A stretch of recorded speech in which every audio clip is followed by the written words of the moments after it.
What's up, guys? Carolina Jackpot coming at you. June the 7th, 2019. It's time for another season preview video, and today we're going to do the LSU Tigers. The LSU Tigers was suggested in the comment section on one of the previous videos by subscriber Joshua Ray. Joshua also suggested we do Texas A&M, and I will oblige you. I've also got to do Maryland and Georgia coming up within the next week or so. Keep those comments coming. Keep the suggestions coming. There's a lot of BS teams out there, okay? And I'm not going to be able to do all 30-something of them by any means. And some of them, if I did, it wouldn't be a good video because I'm just not that well versed on them at any rate. But I want to do as many of them I can as possible. Make sure you guys like, comment, subscribe, share these videos. Share. That's the key. We need to share these videos out to the different social media platforms out there, whether it be Facebook, Twitter, whatever. Just get the word out, because when I do videos on South Carolina, Clemson, Georgia, I get a lot of views on those because just because of my geographical location, I'm going to have lots of followers from those areas. I did one on Florida State a few days ago, and it didn't get as many hits as I'd like it to get. That's because, a lot of my subscribers are probably not that interested in Florida State football. Just like today, I'm doing LSU. I probably don't have a lot of subscribers who's interested in LSU football. That's why we got to get the word out there, you know what I mean, to the masses. Got to get it out there in the mainstream. I want to get people from all 50 states watching these videos, participating, and looking forward to the next Carolina Jackpot video.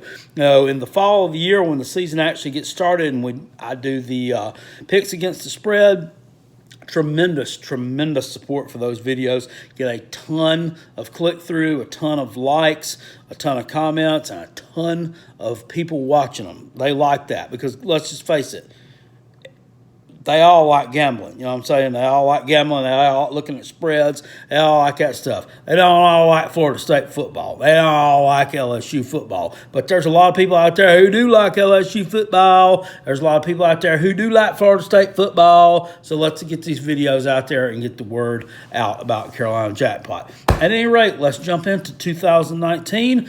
For the Tigers, they were 10-3 last year. Their best season since 2013, right? They returned Ed Orgeron as head coach. He's been the head coach officially since the beginning of the 2017 season, so this is his third full year. But he was the interim head coach for almost all the 2016 season, so we can pretty much say that was his as well. Les Miles was fired after a loss to Auburn that year. In 2019, this recruiting class at LSU's bringing in ended up number 5 in the country.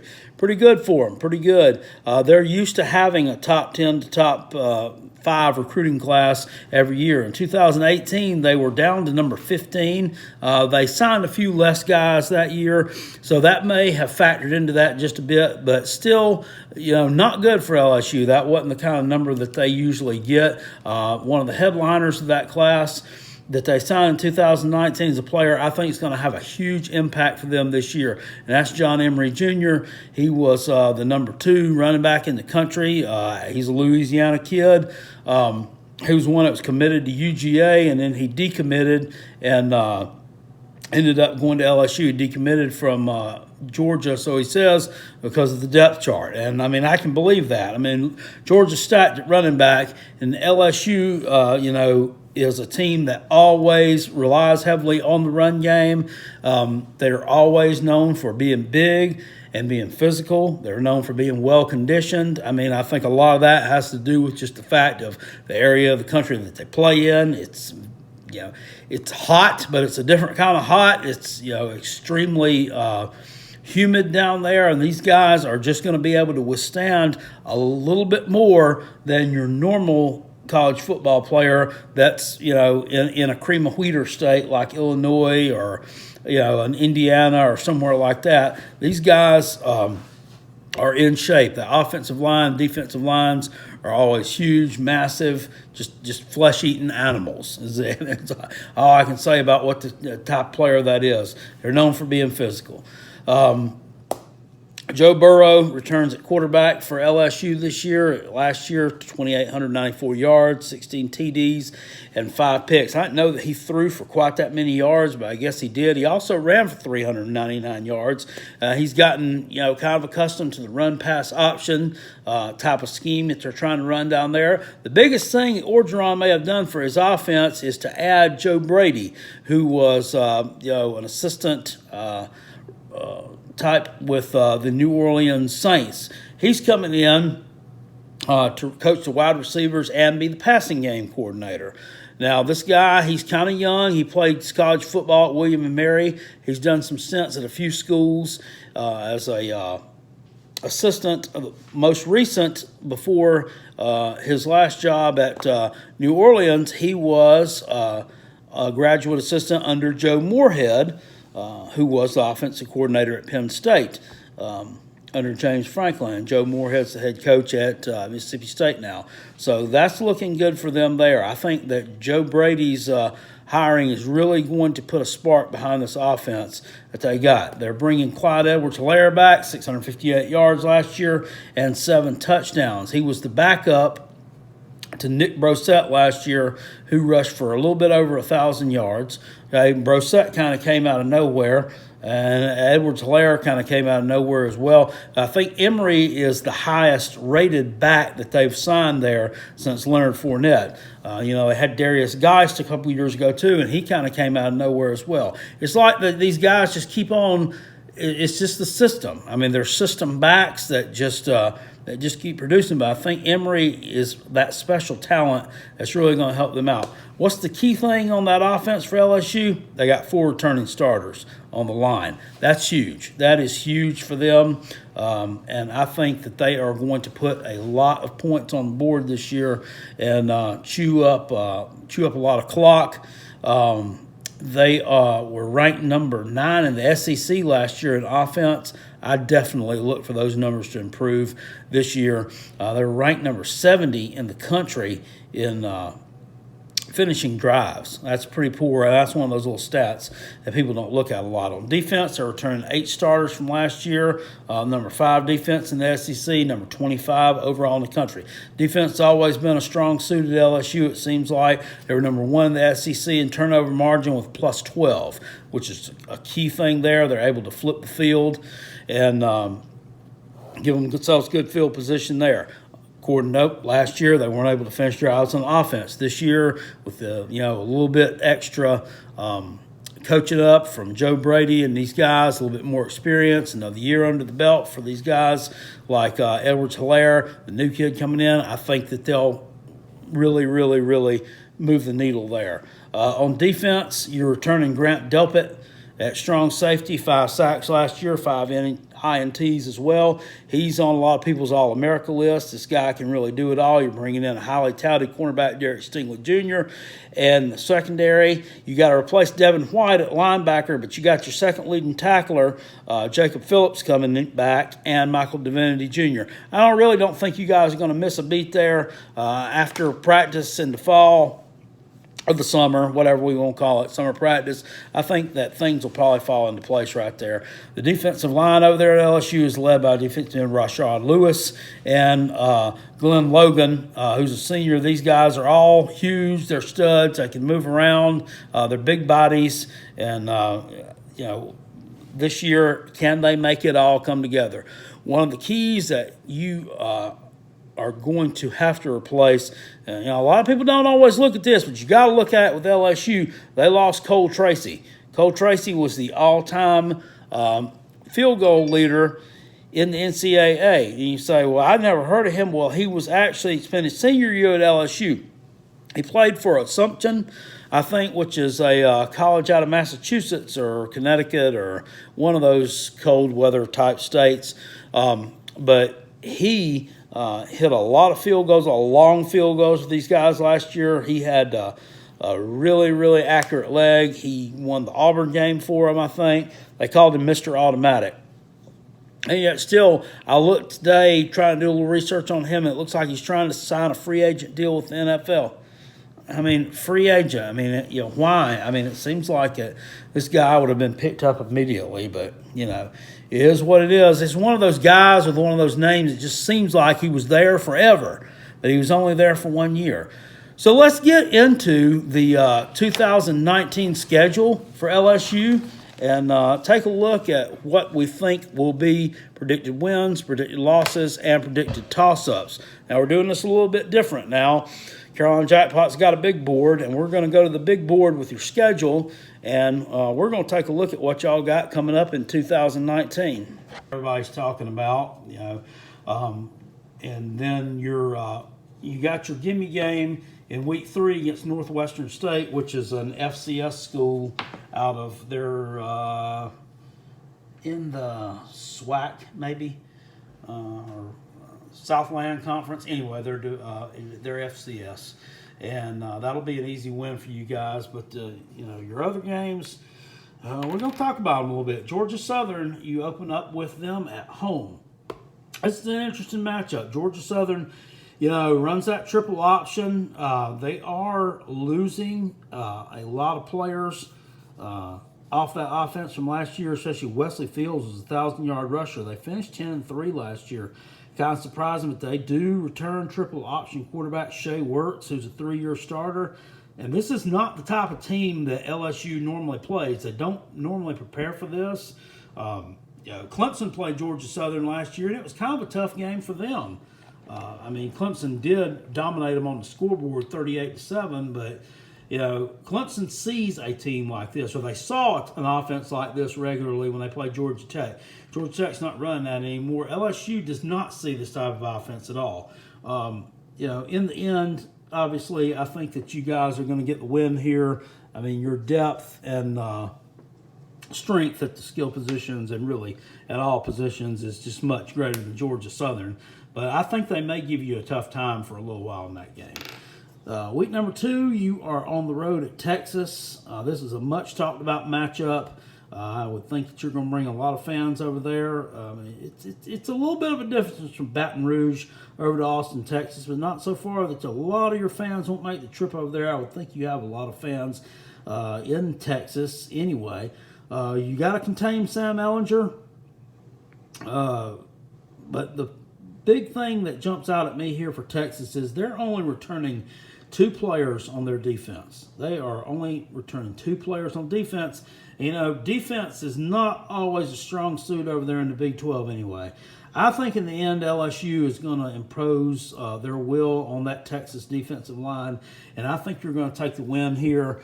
I think it'll be a game that is close just because of the fact that it's being played on the road. That's going to be a really huge crowd, and despite the fact that you'll probably have a lot of fans there, it's going to be a huge home game for Texas. I think you're going to take the win there, though. We already talked about Northwestern State. They're totally overmatched, and that one may just get ugly. Vanderbilt on the road on the 21st. Y'all need to watch out here. You're coming off of a game against Texas 2 weeks earlier. Vandy is always tough at home. They got that transfer quarterback, Riley Neal, who comes from Ball State. He has put up a lot of yards in their offense the past few years. He's the type of player that Vanderbilt's not normally used to having, that tall, rangy quarterback who can throw the ball and can also tuck it up and run with it. Reminds me of, what was his name, Jordan Rogers, who was there a few years ago. I think that was his name. Jordan was there under James Franklin. That could be a problem. That could be a problem for you for a little while. Keyshawn Vaughn returns at running back. The problem here is Vanderbilt is yet another team that lost a lot on defense. I think you impose your will on them there, especially in the second half, and you take a victory. It's probably not that close at the end of the game. On the 5th of October, Utah State comes to Baton Rouge. This is another tough one. This is another good Group of 5 team. I don't know if they meant to schedule it this way or not, but this is another good Group of 5 team. 11-2 last year. They returned Jordan Love, who is he's not a Heisman Trophy candidate, okay, but he's one of those type people. If he was at a Power 5 school, he would be. Put up a lot of passing yards last year. But they have lost 9 starters off that number 11 offense in the country. In fact, Jordan Love's about all they return. So here, I look for you guys to take care of business against them. They were number 1 in the Mountain West last year in offense, number 11 in the country. Like I say, you'll take care of them in this game. If it were last year and you were playing that 11-2 team, things may be a little bit different, but Utah State going to take a step back this year. On the 12th, you got Florida at home. Florida beat you last year in Gainesville, but you got the home field advantage on them this year. You got the home field advantage on them. They come into this game off the Auburn game. They will have played Auburn the week before, which that is another physical team. With this touted to have probably the best defensive line in the country. They could be a little bit beat up there. At the skill positions, I think they're going to be really good at wide receiver. I still question them a little bit at running back. At quarterback, I think Felipe Franks is going to be improved a little bit more. But given that you've got a home field advantage here, and that, I'm just going to go on ahead and give you the win against Florida here as well. So we're looking pretty good so far, right? We're 6-0 and undefeated. You're at Mississippi State the next week. Hard place to play. It'll be a loud environment. LSU normally doesn't have a lot of trouble with these guys, though, so I'm going to go on ahead and give you the win there. They're losing a little bit of talent on offense as well. The next week, you're at home against Auburn. Can we contain Tre'Tavious Whitlow? Auburn's got some questions this year at the quarterback position. They got about 3 people that actually take that job. I'm not sold on them. I think they'll be a solid, maybe 3rd, 4th place team in the SEC West again this year, like they normally are. I don't think this will be one of those weird breakout type years where they end up running to the front of the conference and playing for the SEC championship. I just don't see that happening. You get the win there. So that's where we're at on November the 9th, and we're setting that up. You guys are coming in 8-0 to play Alabama on the road in Tuscaloosa. And Alabama's coming into this game also off of a bye week. And I wonder if these guys just don't set this up this way or not, huh? Yeah, you know they do. That's why these schedules for the conference aren't released until way before or way after the non-con parts of it are. They know who's going to be good and who's not by the time they do this stuff. At any rate, Alabama, obviously last year lost the national championship game to Clemson pretty bad, 44-16. And this year they return a lot of key pieces on that offense. A lot of key pieces. They return Jerry Jeudy, return, of course, Mr. Tagovailoa at quarterback. Just an embarrassment of riches there. A lot of people think, are they going to come out angry? Are they going to come out motivated this year? Well, I think they will. I think they always come out motivated. Being angry, I don't know if that's the right adjective to use. That could kind of work against you a little bit.